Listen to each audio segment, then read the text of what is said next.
evolution can best be described as descent with modification. In a nutshell, what this means is that different individuals of the same species display different versions of a trait.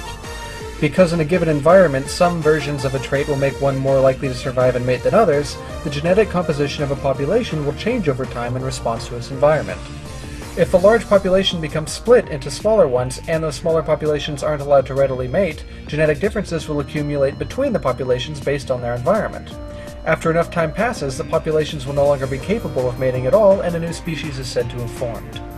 The main mechanisms driving evolution are mutations, natural selection, and genetic drift. Random mutations provide the raw information necessary for the other mechanisms to work upon.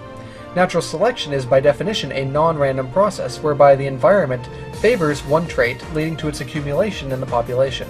It is precisely for this reason that evolution is not a blind random process because, after all, one of its main mechanisms is by definition non-random. Lastly, genetic drift is the random change in gene frequency which, in small populations, tends to accelerate evolution. Despite public opinion to the contrary, the scientific debate as to whether or not evolution happens ended nearly 100 years ago. Now, evolution is known as the unifying theory of biology simply because it unites the disciplines. What this means is that advancements gained in one field can be applied to others.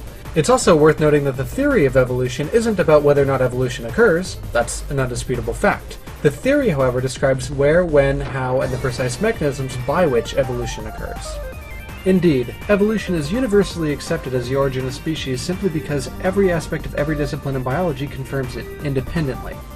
All of these analyses independently line up to give us a clear picture as to the history of life on this planet. It is for this reason that after 150 years of rigorous scientific testing every day, not a single observation or experiment has been made which has falsified the unifying theory of biology.